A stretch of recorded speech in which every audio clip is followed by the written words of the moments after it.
बिस्मिल्लाहिर्रहमानिर्रहीम। अस्सलाम वालेकुम व्यूवर्स। आज मैं आपसे शेयर करूंगा मटन मसाला बनाने की रेसिपी।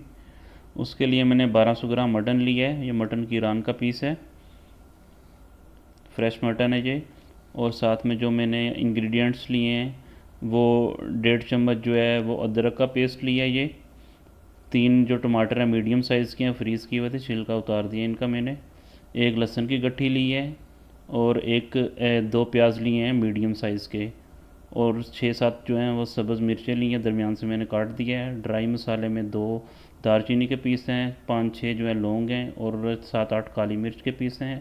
1 चम्मच नमक है, हल्दी है 1 चम्मच और दड़ा मिर्च जो है वो 1 चम्मच है। और जो गार्निश करने के लिए मैंने सब्ज़ मिर्चें काटी हैं, हरा धनिया काटा है और अदरक के जो पीस हैं वो काटे हुए हैं गार्निश करने के लिए। और साथ में ये नेशनल का कौरमा मसाला मैंने लिया है। सबसे पहले आपने प्याज ब्राउन कर लेने हैं और ये सारी चीज़ें जो हैं वो आपने प्रेशर कुकर में डालनी है। टमाटर प्याज जितने भी वो मसाले काटे हुए थे आपने, सब्ज़ मसाले फ्रेश वाले, वो सारे प्रेशर कुकर में डाल दिए। गोश्त भी डाल दिया और पानी इतना डालना कि गोश्त आपका इसमें जो है वो डिप हो जाए। ये सारी चीज़ें इसमें डाल के अच्छे से आपने इसको एक दफ़ा मिक्स करके छोड़ देना है। जो चूल्हा वो भी ऑन है, उसका जो फ्लेम है वो मैंने मीडियम पे रखा हुआ है। सारी चीज़ें ऐड करके मैं इनको अच्छे से मिक्स करूँगा ताकि जो मसाले हैं और जितनी भी चीज़ें हैं वो अच्छे से जो है ना वो मिक्स हो जाएं। अच्छे से मिक्स करके इसको मैं अभी 10 मिनट के लिए विसल पे लगाऊंगा। प्रेशर कुकर बंद करके जो है ना ढक्कन इसका दे दूंगा इसके ऊपर और 10 मिनट के लिए विसल पे लगा दूंगा।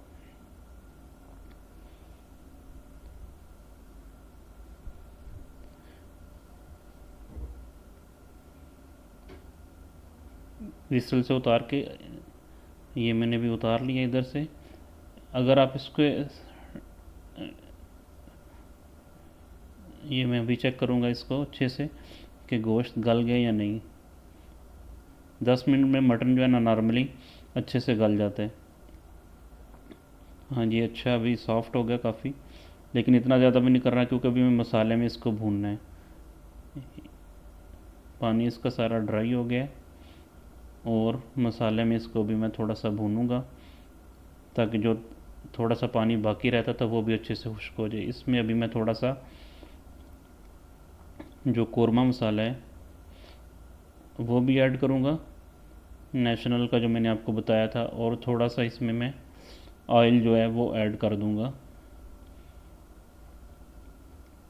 ऑयल ऐड करके इसको मैं ये तकरीबन जो है ना 1 खाने का चम्मच इसमें मैंने कौरमा मसाला ऐड कर दिया है ताकि खुशबू जो है वो अच्छी आए। और अभी इसमें थोड़ा सा ऑयल भी मैंने ऐड किया है। ऑयल ऐड करके इसको मैं अच्छे से भूनूंगा।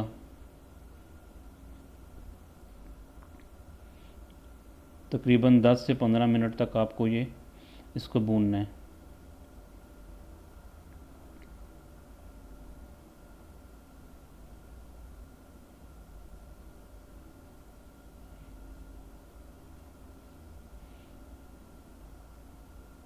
अच्छे से जो है वो भी आप देख रहे हैं कि ऑयल जो है वो सेपरेट होता जा रहा है और इसकी शेप जो है वो निखरती जा रही है। इसी तरह आपने 10 से 15 मिनट इसको भूनना है सही अच्छे से और मीडियम फ्लेम पे भूनना है। ये भी पानी भी सारा जो थोड़ा बहुत इसमें था वो ड्राई हो गया है और मसाला भी अच्छे से बन गया है। अभी इसको जो है मैं एक प्लेट में निकाल के आपको फाइनल लुक इसकी दिखाऊंगा। माशाल्लाह देख रहे हैं आप कि कितना प्यारा लग रहा है अभी। और इंशाल्लाह खाने में भी ये ऐसे ही टेस्टी होगा। और आप लोग अगर नॉर्मल स्पाइसेस खाते हैं तो उसके हिसाब से मसाले ऐड कर सकते हैं और जब वो फाइनल आपका स्टेज होगा उसमें आप चेक भी कर सकते हैं। अगर किसी चीज़ को कम या ज़्यादा थोड़ा करना है या स्पाइसेस ज़्यादा करने हैं तो आप उसमें चीज़ वो ऐड कर सकते हैं। देखने के लिए शुक्रिया।